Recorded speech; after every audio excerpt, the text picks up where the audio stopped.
ओम शांति। 16 मार्च 2024 की मुरली है। टाइटल है मीठे बच्चे, ज्ञान की डिपार्टमेंट अलग है, योग की अलग है। योग से आत्मा सतो प्रधान बनती है। योग के लिए एकांत की जरूरत है। प्रश्न, स्थायी याद में रहने का आधार क्या है? उत्तर, तुम्हारे पास जो कुछ भी है उसे भूल जाओ। शरीर भी याद न रहे, सब ईश्वरीय सेवा में लगा दो। यही है मेहनत। इस कुर्बानी से याद स्थायी रह सकती है। तुम बच्चे प्यार से बाप को याद करेंगे तो याद से याद मिलेगी। बाबा भी करंट देंगे। करंट से ही आयु बढ़ती है।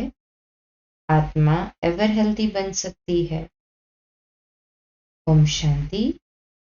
अब ज्ञान और योग दो चीजें हैं।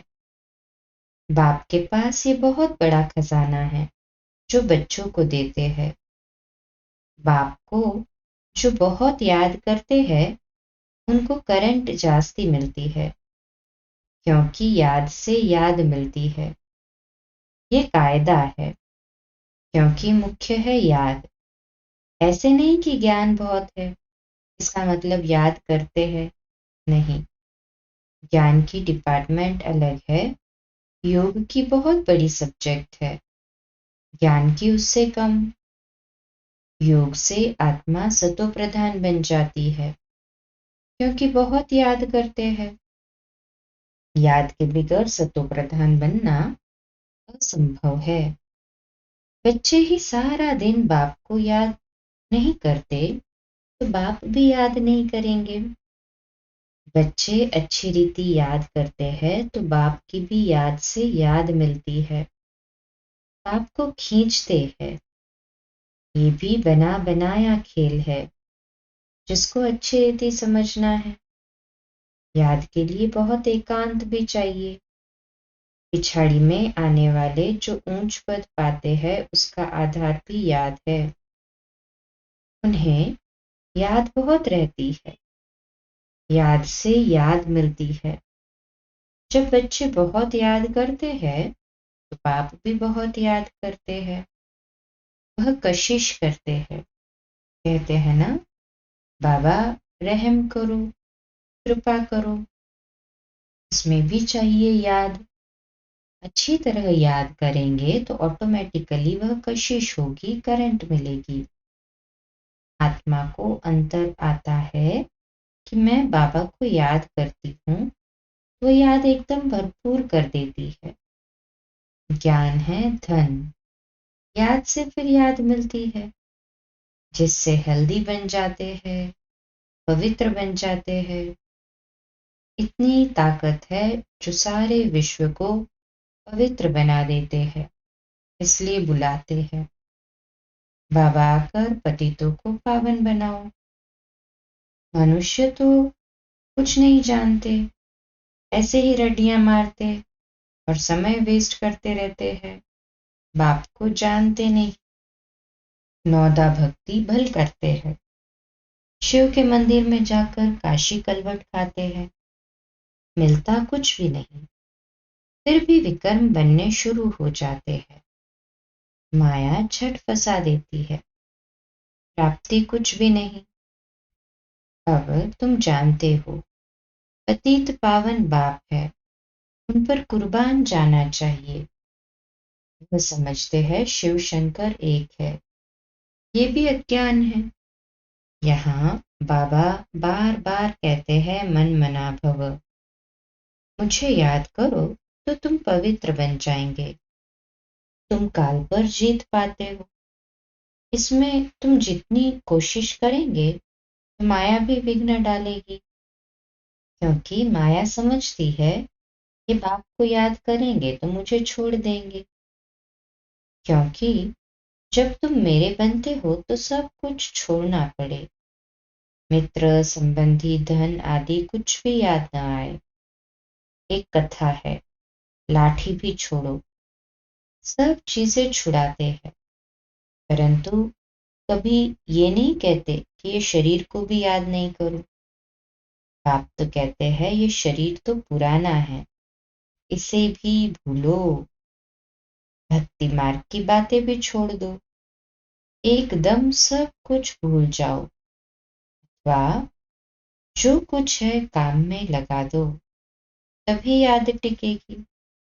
अगर ऊंच पद पाना है तो बहुत मेहनत चाहिए, शरीर भी याद न रहे। अशरीरी आए थे, अशरीरी होकर जाना है। बाप बच्चों को पढ़ाते हैं, इनको कोई तमन्ना नहीं है, ये तो सर्विस करते हैं। बाप में ही तो ज्ञान है ना। ये बाप और बच्चे का खेल है इकट्ठा। बच्चे भी याद करते हैं, फिर बाप बैठ सर्च लाइट देते हैं। कोई बहुत खींचते हैं तो बाप बैठ लाइट देते हैं, बहुत नहीं खींचते हैं तो ये बाबा बैठ बाप को याद करते। कोई समय किसको करंट देनी होती है तो नींद फिट जाती है। ये फूरना लग जाता है कि फलाने को करंट देनी है। पढ़ाई से आयु नहीं बढ़ेगी, करंट से आयु बढ़ती है। एवर हेल्दी बनते हैं। दुनिया में किसकी आयु 125 150 वर्ष भी होती है तो जरूर हेल्दी होंगे। भक्ति भी बहुत करते होंगे, भक्ति में भी कुछ फायदा है, नुकसान नहीं। जो भक्ति भी नहीं करते उनके मैनर्स भी अच्छे नहीं होते। भक्ति में भगवान में विश्वास रहता है, धंधे में झूठ पाप नहीं करेंगे, क्रोध नहीं आएगा। भक्तों की भी महिमा है। मनुष्य को ये मालूम नहीं है कि भक्ति कब शुरू हुई, ज्ञान का तो पता नहीं पड़ता। भक्ति भी पावरफुल होती जाती है, फिर भी जब ज्ञान का प्रभाव हो जाता है तो फिर भक्ति बिल्कुल छूट जाती है। ये दुख सुख भक्ति और ज्ञान का खेल बना हुआ है। मनुष्य कह देते हैं दुख सुख भगवान ही देते हैं, फिर उनको सर्वव्यापी कह देते हैं। लेकिन सुख दुख अलग चीज है। ड्रामा को न जानने कारण कुछ भी समझते नहीं है। इतनी सब आत्माएं एक शरीर छोड़ दूसरा लेती है, ये तुम ही जानते हो। ऐसे नहीं कहेंगे कि सतयुग में तो देही अभिमानी रहते हो, ये तो अब बाप सिखलाते हैं। ऐसे देही अभिमानी बनो, अपने को आत्मा समझ बाप को याद करना है, पवित्र बनना है। वहां तो है ही पवित्र सुखधाम। सुख में कोई याद नहीं करते, भगवान को याद करते हैं दुख में। देखो ड्रामा कितना वंडरफुल है, जिसको तुम ही नंबरवार जानते हो। ये जो पॉइंट्स लिखते हैं वह भी भाषण के समय रिवाइज करने के लिए। डॉक्टर वकील भी पॉइंट्स नोट करते हैं। अब तुमको बाप की मत मिलती है तो फिर रिवाइज भी करना चाहिए भाषण करने समय। इसमें तो है बाबा की प्रवेशता। ब्रह्मा बाबा में तो शिव बाबा की प्रवेशता है ना। बाप तुमको समझाते हैं तो ये भी सुनेंगे। शिव बाबा हमको समझाते हैं, ब्रह्मा के रथ में है तो ब्रह्मा बाबा भी सुनते ही है। वो पॉइंट नहीं सुनाते तो मुझे क्या पता जो तुमको समझाऊं। ब्रह्मा बाबा भी कहते अगर शिव बाबा ब्रह्मा बाबा को पॉइंट नहीं सुनाते तो ब्रह्मा बाबा को क्या पता क्या समझा है। बाप कहते हैं ये बहुत जन्मों के अंत का जन्म है, ब्रह्मा और विष्णु का चित्र भी है। तुम राजाई में चलते हो सिर्फ नंबरवार, जितना याद करते हैं धारण करते हैं उतना पद पाते हैं। बाप कहते हैं गुह्यते गुह्य बातें सुनाता हूं, तुम नई नई पॉइंट्स नोट करो, पुरानी काम में नहीं आएगी। भाषण के बाद फिर याद आएगा कि ये पॉइंट अगर समझाते तो बुद्धि में ठीक बैठ जाती। तुम सब ज्ञान के स्पीकर हो परंतु नंबरवार, सबसे अच्छे महारथी है। बाबा की बात अलग है, ये बाप दादा दोनों इकट्ठे हैं। ब्रह्मा बाबा की तो बात ही अलग है ना। बाबा कहते मम्मा सबसे अच्छा समझाती थी। बच्चे संपूर्ण मम्मा का साक्षात्कार भी करते थे। कहाँ जरूरी होता था तो बाबा भी प्रवेश करके अपना काम कर लेता था। ये सब समझने की बातें हैं। पढ़ाई फुर्सत के समय होती है। सारा दिन तो धंधा आदि करते हैं। विचार सागर मंथन करने के लिए फुर्सत चाहिए, शांति चाहिए। समझो कोई को करंट देनी है, कोई अच्छी सर्विस करने वाला बच्चा है तो उनको मदद करनी है। उनकी आत्मा को याद करना पड़ता है। शरीर को याद कर फिर आत्मा को याद करना है। ये युक्ति रचनी है। सर्विसेबल बच्चे को तकलीफ है तो उनको मदद करनी है। बाप को याद करना है, फिर खुद को भी आत्मा समझ कुछ न कुछ उनकी आत्मा को भी याद करना है। ये जैसे सर्च लाइट देना होता है। ऐसे नहीं सिर्फ एक जगह बैठ याद करना है। चलते फिरते भोजन खाते भी बाप को याद करो। दूसरे को करंट देना है तो फिर रात्रि को भी जागो। बच्चों को समझाया है, सवेरे उठकर जितना बाप को याद करेंगे उतना कशिश होगी। बाबा भी लाइट देंगे। बाबा का यही धंधा है, बच्चों को सर्च लाइट देने का। जब बहुत सर्च लाइट देनी होती है तो भी बाप को बहुत याद करते हैं, तो बाप भी सर्च लाइट देते हैं। आत्मा को याद कर सर्च लाइट देनी होती है। ये बाबा भी सर्च लाइट देते हैं। फिर इसको कृपा कहो, आशीर्वाद कहो, कुछ भी कहो। सर्विसेबल बीमार होगा तो तरस पड़ेगा। रात को जाग कर भी उनकी आत्मा को याद करेंगे, क्योंकि उनको पावर की दरकार है। याद करते हैं तो उनको रिटर्न में याद मिलती है। बाप का लव बच्चों पर जाती है, फिर उनको भी याद पहुंचती है। बाकी ज्ञान तो सहज है, उसमें तो माया के विघ्न नहीं पड़ते। ज्ञान में मुख्य है याद, इसमें विघ्न पड़ते हैं। याद से बुद्धि सोने का बर्तन बन जाती है जिसमें धार ना होती है। कहावत है, शेरनी का दूध सोने के बर्तन में ठहरता है। इस बाप के ज्ञान धन के लिए भी सोने का बर्तन चाहिए। वह तब होगा जब याद की यात्रा में रहेंगे। याद नहीं करेंगे तो धारणा नहीं होगी। ऐसे मत समझो कि बाप अंतर्यामी, कुछ बोला और हुआ। ये तो भक्ति मार्ग में होता है। बच्चा हुआ तो कहेंगे गुरु की कृपा है, अगर नहीं हुआ तो कहेंगे ईश्वर की भावी। रात दिन का फर्क है। तुम बच्चों को ड्रामा का राज तो बाप ने अच्छी रीति समझाया है। तुम भी पहले नहीं जानते थे। ये है तुम्हारा मर जीवा जन्म। अभी तुम जानते हो हम देवता बन रहे हैं। तुम इस टॉपिक पर समझा सकते हो, ये लक्ष्मी नारायण को राज्य कैसे मिला, फिर कैसे गवाया। सारी हिस्ट्री ज्योग्राफी हम आपको समझाएंगे। ये ब्रह्मा भी कहते हैं हम लक्ष्मी नारायण की पूजा करते थे, गीता पढ़ते थे। बाबा ने जब प्रवेश किया तो सब कुछ छोड़ दिया। साक्षात्कार हुआ। बाबा ने कहा मुझे याद करो तो विकर्म विनाश होंगे। इसमें गीता आदि पढ़ने की तो बात ही नहीं। बाप इनमें बैठा है, सब कुछ छुड़ा दिया। कभी शिव का दर्शन करने मंदिर में नहीं गए। भक्ति की बातें एकदम उड़ गई। ये नॉलेज बुद्धि में आ गई, रचता और रचना के आदि मध्य अंत की। बाप को जानने से तुम सब कुछ जान जाते हो।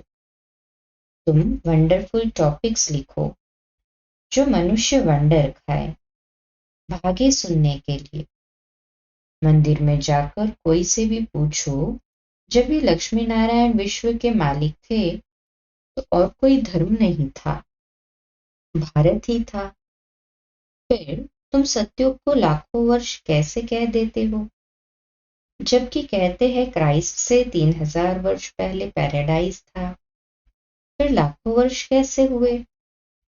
लाखों वर्ष में तो ढेरों के ढेर मच्छरों सदृश हो जाएं। थोड़ी भी बात सुनाओ तो वंडर खाएंगे। परंतु जो इस कुल के होंगे, उन्हों की बुद्धि में ये ज्ञान बैठेगा, नहीं तो कहेंगे ब्रह्मा कुमारियों का वंडरफुल ज्ञान है। इसमें समझने की बुद्धि चाहिए। मुख्य बात है याद की। स्त्री पुरुष एक दो को याद करते हैं, तो ये आत्मा याद करती है परमात्मा को।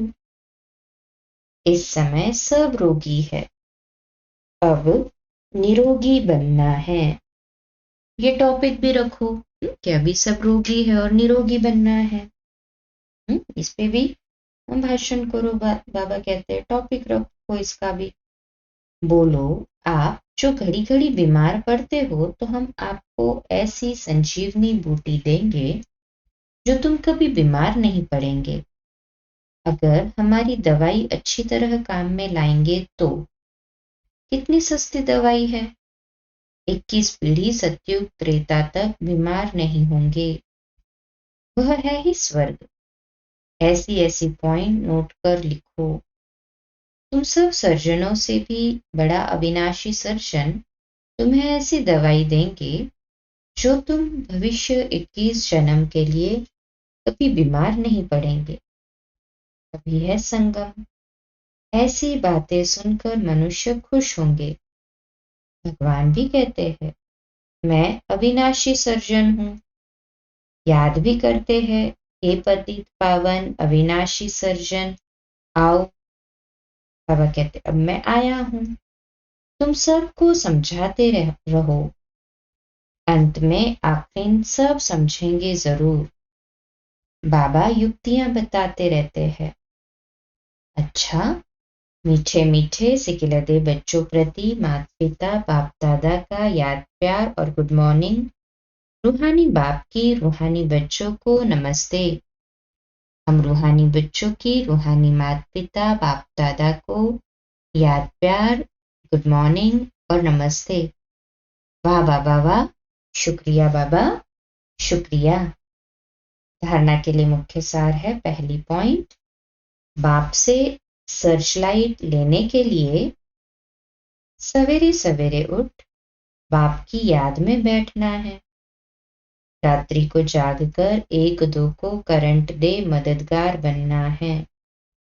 दूसरी पॉइंट, अपना सब कुछ ईश्वरीय सेवा में सफल कर इस पुराने शरीर को भी भूल बाप की याद में रहना है। पूरा कुर्बान जाना है। देही अभिमानी रहने की मेहनत करनी है। आज का मीठा वरदान, स्वदर्शन चक्र द्वारा माया के सब चक्रों को समाप्त करने वाले मायाजीत भव।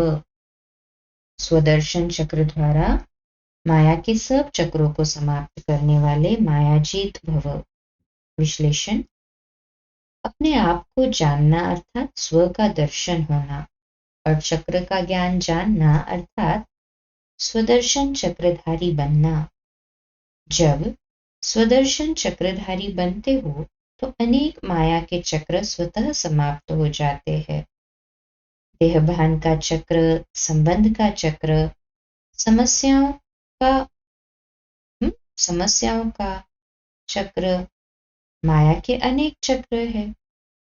63 जन्म इन्हीं अनेक चक्रों में फंसते रहे। अब स्वदर्शन चक्रधारी बनने से मायाजीत बन गए। स्वदर्शन चक्रधारी बनना अर्थात ज्ञान योग के पंखों से उड़ती कला में जाना। स्लोगन है, विदेही स्थिति में रहो तो परिस्थितियां सहज पार हो जाएंगी। विदेही स्थिति में रहो तो परिस्थितियां सहज पार हो जाएंगी। जितना हम देह से अलग अर्थात विदेही रहेंगे तो परिस्थितियों से खुद को डिटैच समझेंगे ना, तो परिस्थितियां भी सहज पार हो जाएगी। आज का व्यक्ति इशारा है, जो मुरलीधर बाप की मुरली सुनकर अतीन्द्रिय सुख के झूले में झूलते हैं, उन्हें मुरली के साज से अविनाशी दुआ की दवा मिल जाती है। वे तन दुरुस्त मन दुरुस्त मस्ती में मस्त हो बेपरवाह बादशाह बन जाते हैं। वे स्वयं को बाप के सर्व खजानों के मालिक स्वराज्य अधिकारी बेगमपुर का बादशाह अनुभव करते हैं। संगम युग पर ही बड़े ते बड़े बादशाहों की सभा लगती है। किसी भी युग में इतने बादशाहों की सभा नहीं होती। अच्छा, आज का हमारा स्वमान लिखने और अभ्यास करने के लिए, मैं स्वराज्य अधिकारी आत्मा हूँ।